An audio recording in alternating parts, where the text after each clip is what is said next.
So hello everyone, welcome back. तो आज हम ट्राई एक्मे की प्री सिक्योरिटी पाथ का एक और इम्पोर्टेंट रूम को कंप्लीट करने वाले हैं। इस रूम का नाम है ऑपरेटिंग सिस्टम इंट्रोडक्शन। ओके, तो ये हमारी try Acme pre security series का अगला रूम होगा। इसके पहले के रूम अगर देखने तो आप मेरी प्लेलिस्ट पे चले जाओ, उस पर आपको पहले की वीडियोस ऑलरेडी पड़े हुए हैं, आप उन लोग को देख लो। तो देखो, अगर तुम साइबर सिक्योरिटी स्टार्ट कर रहे हो और ऑपरेटिंग सिस्टम को समझना तो इम्पोर्टेंट है ही और समझना पड़ेगा ही, क्योंकि बेसिकली चाहे तुम कुछ भी चलाओ, विंडोज हो चाहे लिनक्स हो चाहे मैक ओएस चाहे एंड्रॉइड, ऑलमोस्ट हर कंप्यूटर सिस्टम में एक सेंट्रल ऑपरेटिंग सिस्टम होता है। तो इस रूम में हम चार मेजर चीजें देखेंगे कि ऑपरेटिंग सिस्टम क्या होता है, पहला चीज। दूसरा कि ओएस एक्चुअली काम क्या करता है, कैसे काम करता है। फिर कर्नल स्पेस और यूजर स्पेस में क्या अंतर होता है, ठीक है, ये एक बहुत ही इंपॉर्टेंट चीज है। और जीयूआई मतलब ग्राफिकल यूजर इंटरफेस और कमांड लाइन इंटरफेस, इन दोनों में क्या अंतर होता है। ये बेसिक चीजें हैं जो कि बहुत बेसिक है, जो कि सबको पता होनी चाहिए। बट मोस्टली बच्चे यहाँ पे लैग करते हैं, उन्हें ये पता नहीं रहती है कि कर्नल स्पेस और यूजर स्पेस में क्या अंतर होता है, जीयूआई और सीएलआई में क्या अंतर होता है, और कितने तरह के ऑपरेटिंग सिस्टम्स होते हैं। और फाइनली एक उबंटू मशीन पे हम अपना एक प्रैक्टिकल को इन्वेस्टिगेट करेंगे। ठीक है, तो चलो शुरू करते हैं। सबसे पहला टास्क वन, यहाँ पे जैसे आप देख सकते हो कि टास्क वन है हमारे पास इंट्रोडक्शन। तो इंट्रोडक्शन को देखो मैंने ओपन किया, तो यहाँ हमारे पास एक एयरपोर्ट के रनवे की जैसी एक इमेज आ गई है। बेसिकली एक एयरपोर्ट की ही इमेज है। तो हम इमेजिन करते हैं कि आपके फ्रेंड ने आपको एक ओल्ड कंप्यूटर गिफ्ट कर दिया है। ठीक है, एक एनालॉजी से समझते हैं कि आपके फ्रेंड ने आपको एक ओल्ड कंप्यूटर गिफ्ट कर दिया है। अब प्रॉब्लम ये है कि उसको खुद नहीं पता कि कंप्यूटर के अंदर एग्जैक्टली क्या क्या है।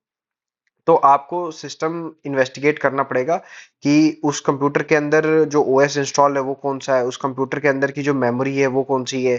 ठीक है, और फाइल सिस्टम कौन सा यूज हो रहा है उस कंप्यूटर के अंदर। देखो यहाँ पे लिखा है your friend just upgraded there primary computer this this. तो बेसिकली ये जो लिखा है इसका ये मतलब है, और उस सिस्टम के अंदर कुछ इंटरेस्टिंग इन्फॉर्मेशन है या नहीं है। तो बेसिकली ये टास्क हमें एक रियल वर्ल्ड माइंडसेट देता है कि किसी सिस्टम को यूज करने से पहले हमें उसको सिस्टम के बारे में जानना चाहिए, समझना चाहिए कि क्या क्या है उस सिस्टम में। और यही साइबर सिक्योरिटी में भी बहुत इंपॉर्टेंट होता है। अगर मुझे किसी सिस्टम की सिक्योरिटी को इन्वेस्टिगेट करना है, तो मुझे पहले पता होना चाहिए कि सिस्टम का आर्किटेक्चर क्या है और वो किस ओएस पे काम कर रहा है। ठीक है, तो यही सिनारियो है, यही हम आगे करेंगे। तो प्री रिक्विजिट में दिया है कि inside a computer system room हमने पहले कर लिया है, और कंप्यूटर टाइम्स रूम भी हमने पहले कर लिया, तो उसको आप जाके देखो। ठीक है, तो यहाँ पे नो आंसर नीडेड पूछा हुआ है, इसको चेक करते हैं और देखते हैं ये सही है कि नहीं। तो एकदम सही है, क्योंकि कोई आंसर हमें यहाँ पे चाहिए नहीं था, ये तो सिर्फ रूम का एक इंट्रोडक्शन था। तो टास्क टू है हमारा द इनविजिबल मैनेजर। तो हम टास्क टू की तरफ बढ़ते हैं। और टास्क टू की तरफ देखिए, इसमें है कि व्हाट इज ऑपरेटिंग सिस्टम। तो सबसे पहले हम सीखेंगे कि ऑपरेटिंग सिस्टम क्या होता है। ठीक है, तो ऑपरेटिंग सिस्टम एक कोर सॉफ्टवेयर है जो यूजर एप्लीकेशन और हार्डवेयर के बीच कोऑर्डिनेट करता है। ठीक है, यूजर एप्लीकेशन और हार्डवेयर, देखो ये डायग्राम देखो, ऊपर यूजर है, उसके नीचे एप्लीकेशन है और नीचे हार्डवेयर है। और इन दोनों को अगर एक मान लो तो इन दोनों के बीच क्या है, ऑपरेटिंग सिस्टम है। तो ऑपरेट डिफरेंट डिफरेंट टाइप्स का ऑपरेटिंग सिस्टम होते हैं, जैसे कि विंडोज हो गया, लिनक्स हो गया, मैक ओएस हो गया, एंड्रॉइड हो गया, आईओएस हो गया। ठीक है, अब ये जो एयरपोर्ट की इमेज दी होगी, आप लोग सोच रहे होंगे कि ये एयरपोर्ट की इमेज बार बार क्यों दी हुई है। तो ये एयरपोर्ट की एनालॉजी से हम एक चीज समझते हैं। देखो, जैसे ट्राई हैकमी ने ओएस को एक एयरपोर्ट ट्रैफिक कंट्रोल सिस्टम से कंपेयर किया है। ठीक है, ऑपरेटिंग सिस्टम को क्या किया है कि एक एयरपोर्ट ट्रैफिक कंट्रोल सिस्टम है, ठीक है, एटीसी होता है एयरपोर्ट ट्रैफिक, उससे कंपेयर किया है। तो सोचो आप एयरपोर्ट में हो, तो रनवे होता है, एयरप्लेन्स होते हैं, फ्यूल सिस्टम है, रेडार है, पैसेंजर है, एयरलाइंस है। अब अगर हर एयरप्लेन खुद डिसाइड करे कि कब रनवे यूज करना है, तो क्या होगा। खुद डिसाइड करेगी कब रनवे यूज करना था, तो चार एयरप्लेन ने खुद डिसाइड कर लिया कि मैं अभी रनवे यूज करूंगा, तो क्याओस हो जाएगा ना, एक्सीडेंट हो जाएगा। तो इसी तरह कंप्यूटर में भी सीपीयू अलग होता है, रैम अलग होता है, स्टोरेज अलग होता है, कीबोर्ड अलग होता है, माउस अलग होता है, नेटवर्क्स अलग होते हैं, एप्लीकेशंस अलग होता है। अगर हर एप्लीकेशन डायरेक्टली हार्डवेयर को कंट्रोल करेगी, तो कॉन्फ्लिक्ट होंगे। तो इसके लिए ये सारी एप्लीकेशन, जो इतनी सारी डिफरेंट डिफरेंट एप्लीकेशंस हैं, इनको मैनेज करने के लिए कोई मास्टर होना चाहिए। जैसे एयरपोर्ट ट्रैफिक कंट्रोल में एटीसी के मैनेजर्स होते हैं, वो बताते हैं कि आपको इस समय क्या करना है। वैसे ही कंप्यूटर में भी इतने सारे डिफरेंट हार्डवेयर और रिसोर्सेज को यूज करने के लिए जो हमारे पास मास्टर होता है, वही ऑपरेटिंग सिस्टम होता है। वही डिसाइड करता है कि किस प्रोसेस को कितना सीपीयू मिलेगा, किस एप्लीकेशन को कितनी रैम मिलेगी, कौन सी फाइल एक्सेस कौन कर सकता है, कौन नहीं कर सकता है, कौन सा डिवाइस कब यूज होगा, कौन से सिस्टम में लॉग इन कर सकता है नहीं कर सकता है, एक्सेस कंट्रोल वगैरह। तो आप समझ गए होंगे कि ऑपरेटिंग सिस्टम क्या है, एक मास्टर है जो सारे रिसोर्सेज को कंट्रोल करता है, मैनेज करता है कि कैसे कब क्या चीज होगी ताकि कोई भी कियोस इंटरैक्शन ये सब ना होके। तो हमारे पास देखो दो चीज आ जाती हैं यहाँ पे, अगर तुम देखो तो सिस्टम प्रिविलेज लेयर्स में कर्नल स्पेस और यूजर स्पेस। जो मैंने आपको स्टार्टिंग के वीडियो में भी बनाया था कि यहाँ पे बच्चों को परेशानी होती है कि ये कर्नल स्पेस और यूजर स्पेस में अंतर क्या होता है। तो सिंपल सा, इतना कोई ज्यादा पढ़ने की जरूरत नहीं है, मैं तुमको समझा दे रहा हूँ। देखो, कर्नल स्पेस क्या है कि ओएस का एक हाईली प्रिविलेज्ड एरिया होता है, ठीक है। यहाँ पे क्या होता है कि कर्नल रन करता है। अब ये कर्नल क्या है, कर्नल जो होता है वो डायरेक्टली मैनेज क्या करता है, हाईली प्रिविलेज मतलब हाईली कॉन्फिडेंशियल एरिया, मतलब जो बड़ी बड़ी चीजें हैं वो कर्नल मैनेज करेगा, ठीक है। तो जैसे कि हो गया सीपीयू हो गया, ठीक है, सेंट्रल प्रोसेसिंग यूनिट हो गया, रैम हो गया, रैंडम एक्सेस मेमोरी, कंप्यूटर की स्टोरेज हो गई, कंप्यूटर का हार्डवेयर हो गया, कंप्यूटर के सिस्टम रिसोर्सेज हो गए, ठीक है। इसके पास वेरी हाई लेवल प्रिविलेजेस होते हैं। तो ये बड़ी बड़ी चीजें हैं, इनको मैनेज करने के लिए क्या होता है, कर्नल बैठता है, कर्नल इन सबको मैनेज करता है। कर्नल का स्पेस अगर हम एयरपोर्ट से कंपेयर करें तो एयरपोर्ट का कंट्रोल टावर हो गया, ठीक है। कंट्रोल टावर जैसे डायरेक्टली एयरपोर्ट के ऑपरेशंस को मैनेज करता है, वैसे ही कर्नल का स्पेस ये सब इंपॉर्टेंट चीजों को मैनेज करता है। सिंपल सी चीज है।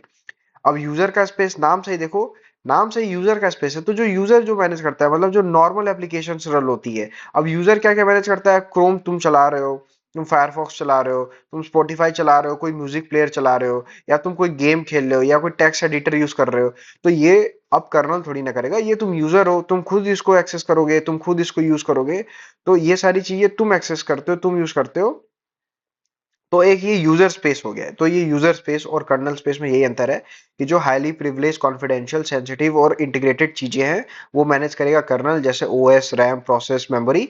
और जो कि नॉर्मल एप्लीकेशंस है जैसे Chrome browser, text editor, games वगैरह, तो ये हो गया तुम्हारा यूजर स्पेस। तो ये एक चीज थी। अब एक एग्जांपल मैं तुमको बता दूं कि देखो सिस्टम कॉल क्या होता है, ठीक है। एक इसमें सिस्टम कॉल आता है जो कि एक बहुत इंपॉर्टेंट होता है। यहाँ पे एक टेबल दिया हुआ है कि कैसे कैसे ओएस की रिस्पॉन्सिबिलिटी क्या क्या होती है, process management, memory management, file system, user management, और ये सारी चीजें हैं, ठीक है। लेकिन अगर हम कर्नल स्पेस और यूजर स्पेस पढ़ रहे हैं तो हमें एक सिस्टम कॉल के बारे में जानना होगा। तो देखो, अगर एप्लीकेशन को कोई प्रिविलेज ऑपरेशन यूज करनी है तो वो ओएस के थ्रू रिक्वेस्ट करता है। अगर एप्लीकेशन को कंप्यूटर का कोई एक रिसोर्स को यूज करना है तो वो ओएस को रिक्वेस्ट करेगा कि भाई मेरे को ये एप्लीकेशन का, मुझे स्पॉटिफाई जैसे में तुम चला रहे हो, अब तुम स्पॉटिफाई प्ले किए अपने कंप्यूटर पे, तो अब क्या है, अब तुमको क्या है कि कंप्यूटर का जो स्पीकर है, साउंड सिस्टम है, वो यूज करना है। तो अब स्पॉटिफाई क्या करेगा कि ओएस को रिक्वेस्ट करेगा कि भैया देखो मुझे साउंड स्पीकर का रिक्वेस्ट, मैं रिक्वेस्ट कर रहा हूँ, आप मुझे इसकी परमिशन दो, मुझे ये चलाना है। तो वो जो रिक्वेस्ट है ना, उसी को हम क्या कहते हैं, उसी रिक्वेस्ट को हम जनरली सिस्टम कॉल कहते हैं। कोई तोप चीज नहीं है। कोई भी एप्लीकेशन तुम यूज कर रहे हो तो उस एप्लीकेशन में जो भी चीज लगेगी, तुम जूम यूज कर रहे हो तो जूम में वीडियो कॉल यूज कर रहे हो, तो वीडियो कॉल में तुम्हारा क्या होगा कि फ्रंट कैमरा यूज होगा। तो अब वो ओएस को रिक्वेस्ट करेगा कि मुझे फ्रंट कैमरा का एक्सेस दे दो। तो वही जो रिक्वेस्ट है वही सिस्टम कॉल है। तो सिंपल सी एक चीज है। तो अब देखो ऑपरेटिंग सिस्टम की मेन रिस्पॉन्सिबिलिटीज यहाँ हमारे पास जैसे आ गई थी। तो प्रोसेस मैनेजमेंट में वही सारी चीजें हैं कि प्रोसेस क्रिएट कब होगा, सीपीयू को कितना टाइम मिलेगा, प्रायोरिटी क्या होगी, प्रोसेस कब टर्मिनेट होगा, ठीक है। जैसे Chrome, Spotify, VS code, file explorer, ये चार चीजें हैं तुम एक साथ यूज कर रहे हो। क्रोम पे कुछ सर्च कर रहे हो, स्पॉटिफाई पे गाना चला रहे हो, वीएस कोड में कोडिंग कर रहे हो, फाइल एक्सप्लोरर में कोई तुम्हारी फाइल खुली हुई है। अब ये चार चीजें एक साथ ओपन है, फिर भी सिस्टम स्मूथली काम करता है कि नहीं करता है, करता है ना। तो ये मल्टीटास्किंग का एग्जांपल है। ये पॉसिबल कैसे होता है, ये ओएस का ही एक मेजर रोल है। ओएस इसी को प्रोसेस मैनेजमेंट के थ्रू पॉसिबल कराता है। अब दूसरा हम चले मेमोरी मैनेजमेंट में। तो देखो मेमोरी का मतलब मेनली रैम से ही होता है, क्योंकि सपोज आपके कंप्यूटर में 2 जीबी रैम है, तो ओएस डिसाइड करता है कि दो एप्लीकेशन रन कर रहे हो, क्रोम और वीएस कोड। तो क्रोम को कितनी रैम मिलनी चाहिए, वीएस कोड को कितनी रैम मिलनी चाहिए, और बैकग्राउंड प्रोसेसर्स कुछ है वो जो चलते रहते हैं, वो उनको कितनी रैम मिलेगी। तो ये काम मेमोरी मैनेजमेंट के अंदर आता है। तो ये वही सब चीजें लिखी हुई हैं। तीसरा फाइल सिस्टम मैनेजमेंट है यहाँ पे। तो वही है, सब जो नेम लिखा है उसी से इसका मतलब है कि फाइल्स को मैनेज करना, जैसे फोल्डर्स को, पिक्चर्स को, डाउनलोड्स को, वीडियोस को, अलग अलग फाइल के फिर टाइप्स होते हैं। फाइल का नेम क्या होगा, साइज कितनी होगी, टाइप, परमिशन, टाइम स्टैम्प्स क्या होगा, फाइल को परमिशन को ऐसी दोगे, रीड ओनली, राइट की। तो ये सारा काम जो है ओएस का फाइल सिस्टम मैनेजमेंट करता है। फिर यूजर मैनेजमेंट में हम आ जाते हैं। तो यूजर मैनेजमेंट में सपोज कि एक कंप्यूटर को दो यूजर कर रहे हैं, यूज कर रहे हैं, एक है user A, user B. User A administrator है, यूजर बी क्लाइंट है। तो ओएस वेरीफाई करेगा कि कौन एडमिनिस्ट्रेटर है, तो इसको इतनी ज्यादा प्रिविलेज परमिशन दो, रूट एक्सेस की परमिशन दो। तो आपको क्या करना है, कितनी परमिशन है, ये यूजर मैनेजमेंट यूज करेगा। फिर डिवाइस मैनेजमेंट में आ जाता है हमारा माउस हो गया, keyboard, printer, USB device, speaker, network card. तो ओएस इन सब को भी मैनेज करता है कि कौन सी चीजें कहाँ पे यूज होंगी। तो सिंपल सी वही चीज है, बचपन से पढ़ते आ रहे हैं, तो बेसिकली वही सारी चीजें हैं। अब इसमें सिक्योरिटी कहाँ पे आती है, क्योंकि हम तो साइबर सिक्योरिटी के बच्चे हैं, तो हमें तो ये नहीं जानना है कि कंप्यूटर क्या, मतलब वो भी जानना है, लेकिन बेसिकली हमें एक एडवांस लेवल पे जाके ये चीज सीखनी है कि सिक्योरिटी कहाँ पे आएगी। तो सिक्योरिटी हमारी आती है ऑथेंटिकेशंस में। अब ऑथेंटिकेशंस में क्या होता है कि पासवर्ड हो गया, पिन हो गया, बायोमेट्रिक हो गया, ठीक है। फिर परमिशंस में आ जाते हैं हम। देखो परमिशंस में हम क्या परमिशंस करेंगे कि एक फाइल को रीड कौन कर सकता है, राइट कौन कर सकता है, एग्जीक्यूट कौन कर सकता है। फिर आइसोलेशन। अब ये आइसोलेशन क्या है, तो आइसोलेशन क्या होता है कि एक प्रोसेस को दूसरे प्रोसेस से अलग रखना, ठीक है।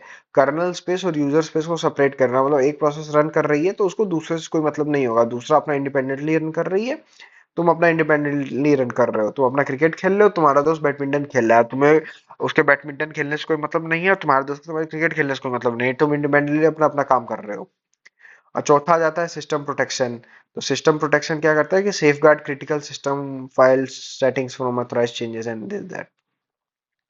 तो देखो अब हम आ जाते हैं ये टास्क टू के क्वेश्चंस की तरफ। तो टास्क टू के क्वेश्चंस का आंसर देने से पहले हमारे पास यहाँ पे क्या बोलते हैं, एक लैब है। तो हम इस लैब को पहले करेंगे। तो यहाँ पे देखो स्टार्ट, हम जाएं इसमें थर्ड वाले टास्क टू में। तो टास्क टू में हमारे पास शो स्प्लिट व्यू पे, हाँ ऊपर जाके शो स्प्लिट व्यू पे हम क्लिक करेंगे। तो हमारे पास यहाँ से हमने ये इस चीज को, आपके पास यहाँ पे एक बटन दिया होगा, उससे आप इसको इनेबल कर सकते हो, ठीक है। ये हमारे पास एक लैब खुल गई है। ये बेसिकली कुछ है नहीं, इन क्वेश्चंस का आंसर देने के लिए हमें एक हैंड्स ऑन लैब दी गई है। इस बटन पे क्लिक करोगे तो आपको ये लैब खुल जाएगी। स्टेटस ऑन है, हमने पहले ही खोल रखी थी। फिर इसके बाद बोलता है कि about the computer, about this computer पे आपको क्लिक करना है। सिस्टम मॉनिटर सॉफ्टवेयर, इस पर डबल क्लिक करोगे तो आपका ये विंडो ओपन हो जाएगा। ठीक है, ये विंडो ओपन हो गया। ये ट्राई हैकमी के ओएस के बारे में यहाँ पे क्या बोलते हैं, इंफॉर्मेशन दी गई है कि सिस्टम कौन सा यूज है, प्रोसेस कौन सा है, फाइल सिस्टम कौन सा यूज कर रहे हैं। तो इसके सिस्टम में जाके सबसे पहले लिखा है कि which OS has unrestricted access to your computer operations. कौन से स्पेस को, दो स्पेस है, यूजर स्पेस और कर्नल स्पेस। तो हाईली प्रिविलेज अनरिस्ट्रिक्टेड एक्सेस हर चीज की किसके पास है, तो इसका आंसर बहुत ही सिंपल है, कर्नल के पास है। कर्नल स्पेस इसका आंसर होगा। इसको हम चेक करते हैं, एकदम सही आंसर है। सेकंड क्वेश्चन पूछा गया है हमसे कि which OS responsibility manage user account authentication and permissions. तो ये कौन से ओएस की रिस्पॉन्सिबिलिटी जो ये मैनेज करती है यूजर, तो हमने ऊपर ही पढ़ा था। ये देखो यूजर मैनेजमेंट है जो ये सब मैनेज करता है, ठीक है। तो इसका आंसर होगा यूजर मैनेजमेंट। ओके, तो हम इसका आंसर यहाँ टाइप कर देते हैं। सिंपल सा आंसर है, यूजर मैनेजमेंट। हमने अभी पहले ही पढ़ा था, बहुत सिंपल है। अब बोल रहा है कि after opening about this computer, जो हमने ओपन कर लिया यहाँ पे, अगर आप राइट साइड में देखो तो पूछ रहा है कि what version of Ubuntu MATE is your computer running. तो उबंटू मेट का कौन सा वर्जन यूज कर रहा है, तो अगर आप यहाँ पे ध्यान से देखो, उबंटू मेट का हम वर्जन यूज कर रहे हैं 1.26.2। तो हम वही डालेंगे 1.26.2। चेक करते हैं कि क्या ये सही वर्जन है, क्योंकि यहाँ पे तो वही लिखा हुआ है। एकदम सही, वेरी गुड, ये भी सही वर्जन है। अब बोला है कि check out the hardware section of the system tab, how much memory is your. तो ये हार्डवेयर सेक्शन देखो नीचे है, और मेमोरी यूज यहाँ पे लिखी हुई है साफ साफ 1.91 GIB। तो हम वहीं पे लिख देते हैं 1.9 GIB। ओके, तो इसको चेक करते हैं। एकदम सही, वेरी गुड, एकदम सही आंसर है ये। तो अब हम चलते हैं टास्क थ्री की तरफ। इसको करते हैं मिनिमाइज, यहाँ से स्प्लिट व्यू को हम करते हैं एंड। और अपना टास्क थ्री जो कि है हमारा, बैटरी थोड़ी लो है, कोई नहीं। तो हमारा ये टास्क थ्री है। तो टास्क थ्री में जैसे मैंने इंट्रोडक्शन में आपको बताया था कि दो चीजें बहुत इंपॉर्टेंट है, कि कर्नल स्पेस और यूजर स्पेस क्या होता है, और जीओआई और सीएलआई यूजर। तो मैं ये समझ के चल रहा हूँ कि आपको कर्नल स्पेस और यूजर स्पेस तो अब पता चल गया होगा, आप कभी नहीं बोलोगे।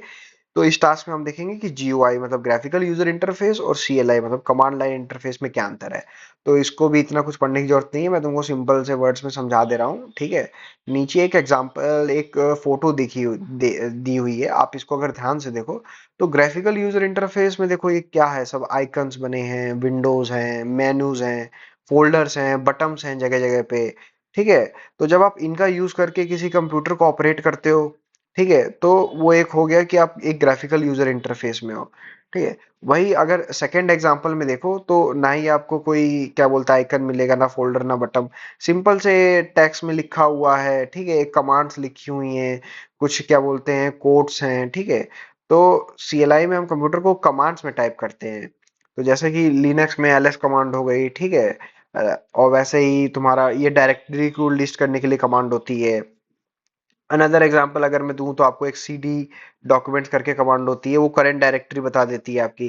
तो सीएलआई में आपके मेनली प्रिसीजंस जो है वो हाई होते हैं, ऑटोमेशन पॉसिबल होता है, स्पीड हाई हो सकती है, एडवांस सिस्टम को ऑपरेशन इजीली करने के लिए हम सीएलआई का यूज करते हैं। क्योंकि अगर आप सोचो हर चीज को आप यूज करने के लिए एक ग्राफिकल यूजर इंटरफेस का यूज करोगे, हर चीज के लिए बटन बनाओगे, एक इमेज दोगे, एक आइकन बनाओगे, तो वो बहुत ही कॉम्प्लेक्स हो जाएगा। रिसोर्स आपका रैम खुद ही उसी में भर जाएगा, तो आप कंप्यूटर को ऑपरेट कब करोगे। तो कोई भी हाईली सेंसिटिव चीजें जो इसमें सिक्योरिटी ज्यादा इन्वॉल्व है, जिससे हमें ज्यादा क्या बोलते हैं एडवांटेज चाहिए या ज्यादा स्पीड चाहिए या ज्यादा काम करवाना है, तो उसके लिए हम जो है सीएलआई का यूज करते हैं। तो एक गूगल मैप्स का एग्जांपल ले लो कि GUI is like using Google maps visually. अगर आप जीयूआई का यूज कर रहे हो तो मतलब गूगल आप लोकेशन सर्च करते हो, ठीक है, फिर मैप पे क्लिक करते हो और डायरेक्शन आपको मिल जाता है, तो आप उसमें जीयूआई यूज कर रहे हो।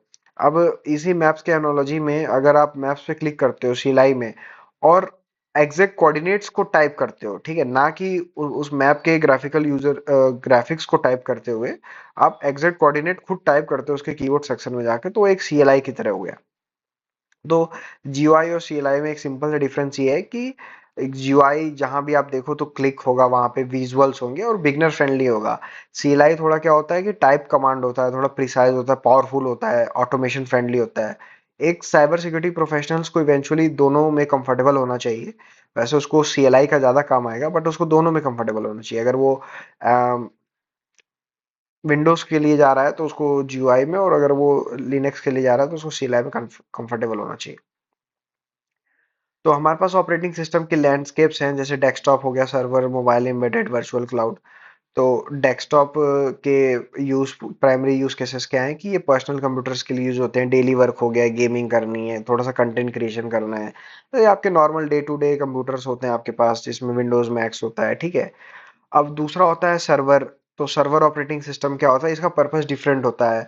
जैसे किसी वेबसाइट को होस्ट करनी है या डेटाबेस स्टोर करना है या क्लाउड सर्विसेज प्रोवाइड करनी है, बैकएंड एप्लीकेशंस को यूज करनी है, ठीक है, तो इसके लिए हम सर्वर कंप्यूटर्स का यूज करते हैं, सर्वर ऑपरेटिंग सिस्टम का यूज करते हैं, ठीक है। इसमें जीयूआई जो है, इसमें जीयूआई अवेलेबल नहीं होता है, ये नॉर्मली यूज नहीं किया जाता है, इसमें सीएलआई से ही काम चलता है। इसके एग्जांपल्स मैं आपको दूं तो उबंटू सर्वर हो गया, डेवियन हो गया, रेड हैट हो गया, ठीक है, विंडो सर्वर, यूनिक्स सिस्टम हो गए। फिर तीसरा हमारे पास होता है मोबाइल ऑपरेटिंग सिस्टम।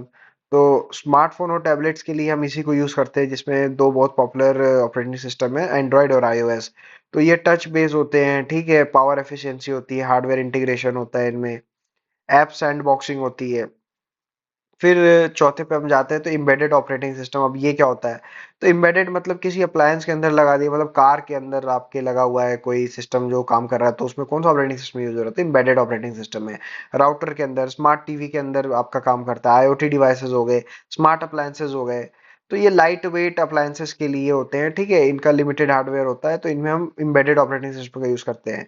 वहां पे हम मैक या वो थोड़ी ना लगा देंगे, अगर स्मार्ट टीवी है तो एक छोटा सा ऑपरेटिंग सिस्टम भी उसको संभाल लेगा, क्योंकि ज्यादा कुछ काम नहीं करना है उसको, ठीक है। फिर अप्लायंसेस, वर्चुअल क्लाउड हो गया, ठीक है। वर्चुअल क्लाउड अब क्या होता है, वर्चुअल क्लाउड क्या होता है, मॉडर्न क्लाउड इंफ्रास्ट्रक्चर में वर्चुअल मशीन्स और कंटेनर्स एक्सटेंसिवली यूज होते हैं। तो उनको मैनेज करने के लिए जैसे कि क्लाउड इंस्टेंसेस हो गए, लैब मशीन हो गई, कंटेनर हो गए, ये जो आप अभी कर रहे हो ट्राई हैकमी पे, अभी एक लैब स्प्लिट व्यू पे हमने खोला, तो वहां पे कौन सा ऑपरेटिंग सिस्टम यूज हो रहा है, तो वहां पे virtual cloud operating system use हो रहा है, समझे आप।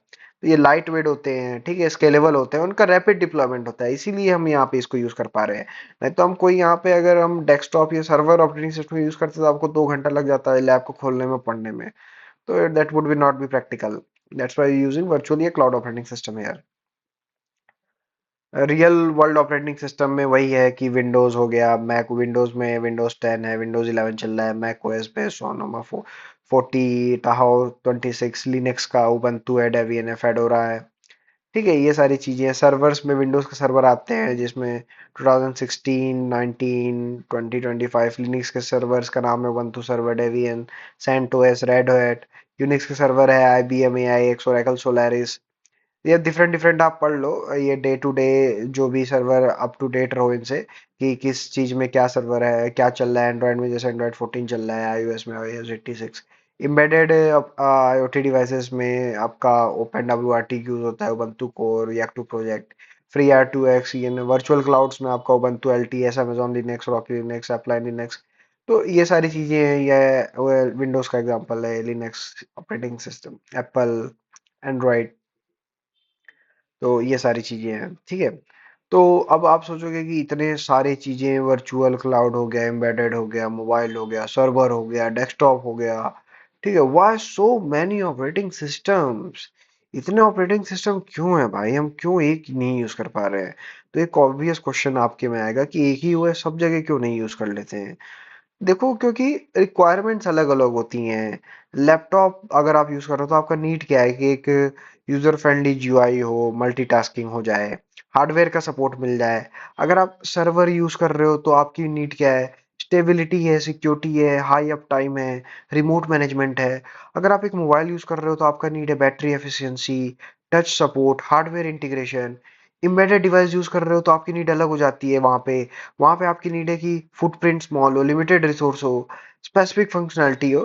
तो ये प्रैक्टिकल नहीं होता कि आप एक ही ऑपरेटिंग सिस्टम को हर जगह यूज करो, इसीलिए different operating system different different चीजों के लिए बने हैं, उसका आप यूज करते हो। आपको फल काटना है तो आप एक छोटी सी नाइफ का यूज करोगे, ठीक है। आपको जंग लड़नी है तो आप तलवार का यूज करोगे, अब आप तलवार से फल थोड़ी ना काटोगे। तो डिफरेंट नीड के लिए हम डिफरेंट चीजों का यूज करते हैं। तो सिंपल सा हम बचपन से करते आए हैं, आज भी करते रह रहे हैं। तो ये यही इसका एक ये इसका सिंपल सा एग्जांपल है। तो ओके, हम आगे चलते हैं। यहाँ हम अपनी इन्वेस्टिगेशन करते हैं। तो ये इन्वेस्टिगेशन कुछ नहीं है, ये फाइल सिस्टम्स के बारे में बता रही है, लिनक्स के। तो लिनक्स में जो आपका ये जो स्लैश टाइप का मार्क होता है, ये जो आप ये ध्यान से देखो, ये जो एक लाइन होगी स्लैश टाइप की, ये रिप्रेजेंटेशन है रूट डायरेक्टरी का, ठीक है। और slash dev slash root device को इंस्पेक्ट करने के लिए हम ट्राई ये यूज करेंगे। तो जो सबसे पहला क्वेश्चन हमारे पास आता है कि open the file system tab in the system monitor, what type is listed for the dev slash dev slash root device. अगर आपके पास लिनक्स सिस्टम है तो आप उसको अभी ओपन करो, और ठीक है, फाइल सिस्टम को, टैब को, और देखो कि कौन सा टाइप लिस्टेड है। तो अगर आपके पास है तो आप चेक करो, नहीं तो मैं बता दे रहा हूँ आपको। टाइप जो लिस्टेड होता है वो होता है ext4। तो ये ext4 क्या है? ये ext4 लिनक्स सिस्टम में मेनली जो मेन कॉमनली यूज होता है फाइल सिस्टम टाइप्स के लिए, ओके। तो ये यहाँ पे हम चेक करते हैं कि सही आंसर है कि नहीं सही आंसर है। ओके, तो ये एकदम सही आंसर है। क्वेश्चन 2 है हमारे पास कि after opening the home directory of the desktop how many user directory exist. तो होम डायरेक्टरी जब आप ओपन करोगे तो कितनी यूजर, कितनी क्या बोलते हैं, डायरेक्टरी वहाँ पे एग्जिस्ट होंगी। तो वहाँ पे हमारे पास 3 डायरेक्टरी एग्जिस्ट होती है, ठीक है। चेक करते हैं कि सही आंसर है कि नहीं। एकदम सही आंसर है। और क्वेश्चन 3 बोला है कि नेविगेट करना है हमको इस डॉक्यूमेंट फोल्डर में, और हमको यहाँ से एक फ्लैग मिलेगा। तो ठीक है, इसको भी करते हैं, स्प्लिट व्यू पे ओपन करते हैं। तो हमें इस फ्लैग को ढूंढने के लिए एलेक्स की होम डायरेक्टरी में जाके, उसके डॉक्यूमेंट फोल्डर में जाके, नोट डॉट टीएक्सटी फाइल के अंदर जाके देखना है कि क्या फ्लैग डायरेक्टरी। तो ठीक है, हम ऊपर चलते हैं और अपना शो स्प्लिट व्यू ओपन करते हैं। तो यहाँ पे हमारी वर्चुअल मशीन ओपन हो जाएगी। ठीक है, तो यहाँ पे जैसा बोला गया था वैसा ही करेंगे कि पहले तो होम डायरेक्टरी, तो होम में जाते हैं।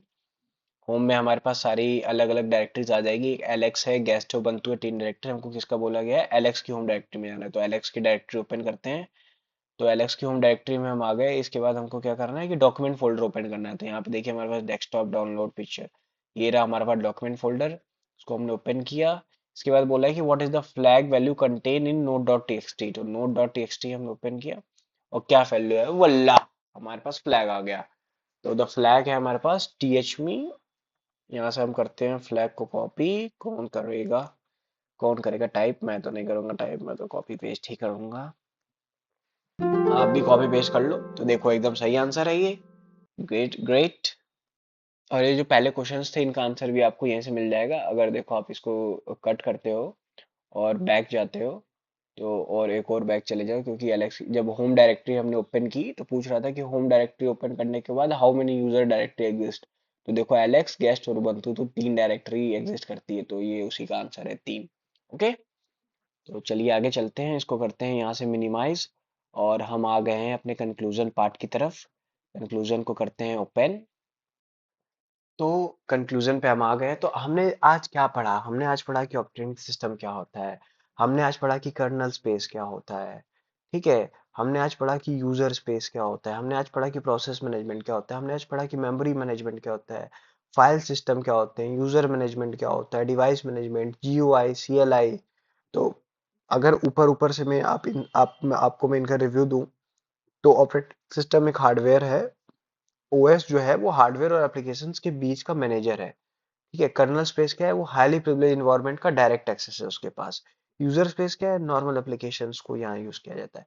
प्रोसेस मैनेजमेंट रनिंग प्रोग्राम को मैनेज करता है। मेमोरी मैनेजमेंट रैम एलोकेट और प्रोटेक्ट करता है। File system file folder permission और मेटा डेटा को मैनेज करता है। User management user account authentication और परमिशन को मैनेज करता है। डिवाइस मैनेजमेंट हार्डवेयर डिवाइस और ड्राइवर्स को मैनेज करता है। जीयूआई जो है वो विजुअल इंटरेक्शन है, जैसे आइकन्स, विंडोज, मेनूज। सीएलआई क्या है, वो कमांड बेस्ड इंटरेक्शन है, मोर प्रिसाइज और पावरफुल है। तो साइबर सिक्योरिटी में ओएस क्यों इतना इंपॉर्टेंट है, तो अगर आप साइबर सिक्योरिटी में जाना चाहते हो तो ऑपरेटिंग सिस्टम की नॉलेज फंडामेंटल है। Because practically almost every eventually OS से इंटरेक्ट तो करता ही है। फॉर एग्जांपल, अगर पेनिट्रेशन टेस्टिंग कर रहे हो, आप लिनक्स कमांड्स और प्रोसेसर्स के साथ काम करोगे।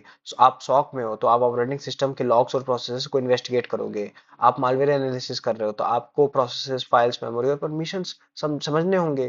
प्रिविलेज एस्केलेशन कर रहे हो तो आपको कर्नल, यूजर परमिशन और सिस्टम कॉन्फ़िगरेशन बहुत इंपॉर्टेंट होते हैं। अगर आप डिजिटल फॉरेंसिक यूज कर रहे हो तो files, time stamp, user processor और सिस्टम इंफॉर्मेशन इन्वेस्टिगेट करनी होगी। So OS is not just a computer science concept, it's a cyber security foundation also. ठीक है। तो इसी नोट के साथ मैं इस वीडियो को यहाँ पे एंड करूंगा। तो यहाँ पे हम आखिरी चीज चेक कर लेते हैं इसको, नो आंसर नीडेड। और यहाँ हमारा रूम हो गया है टोटली कंप्लीट। तो यहाँ पे हम नीचे जाएंगे करेक्ट आंसर और देखिए मुल्ला, और scroll down to review your progress, और अपना प्रोग्रेस को रिव्यू कीजिए और अपने लर्निंग को शेयर कीजिए। जो आप काम कर रहे हैं वो दुनिया को बताइए कि हम आप ये पढ़ रहे हैं, क्योंकि जो दिखता है वही बिकता है। Okay guys, see you in the next video, bye bye, stay safe.